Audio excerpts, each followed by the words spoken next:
সকল পত্রিকার আজকের শিরোনাম, দ্বন্দ্ব নাকি বন্ধুত্ব, কোন পথে বিএনপি? ৭১-এ আপনাদের ভূমিকা কী ছিল? জামাতকে উদ্দেশ্য করে রুহুল কবির রিজভী, বিভ্রান্ত করলে মানুষ হাসবে। আওয়ামী সাইবার সেলের আক্রমণ, হাসনাত শারজিজ ও সায়েদ আবদুল্লাহর আইডি ডিজেবল। জয় শ্রীরাম স্লোগান দিতে বাধ্য করা হচ্ছে খ্রিস্টানদের। দেশের প্রয়োজনে আরও নতুন রাজনৈতিক দলের উত্থান ঘটে, এটা গণতান্ত্রিক নীতি। এটা নিয়ে বিচলিত হওয়ার কিছু নেই। বিএনপি সব গণতান্ত্রিক উদ্যোগকে স্বাগত জানায়। ভারপ্রাপ্ত চেয়ারম্যান তারেক রহমান।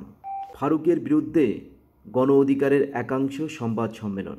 ফারুককে মির্জাপুর বললেন মিয়া মশিউর জামান। প্রবাসী আয় ঝলক দেখাচ্ছে। বাংলাদেশ গড়ল নতুন যে রেকর্ড।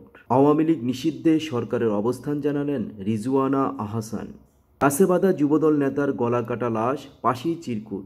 ১২ ঘন্টা পর মিলল যুবদল নেতার গাছে বাঁধা নিথর দেহ। বিদেশ থেকে ধার করে বেশি দিন চলা যায় না। রাজস্ব গ্যাপ পূরণেই ভ্যাট বাড়ানোর সিদ্ধান্ত, বললেন অর্থ উপদেষ্টা।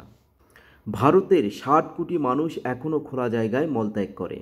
টিকিট কাউন্টারে আগুন, স্টেডিয়াম গেট ভেঙে ঢুকলো দর্শকেরা বিপিএল খেলা দেখার জন্য।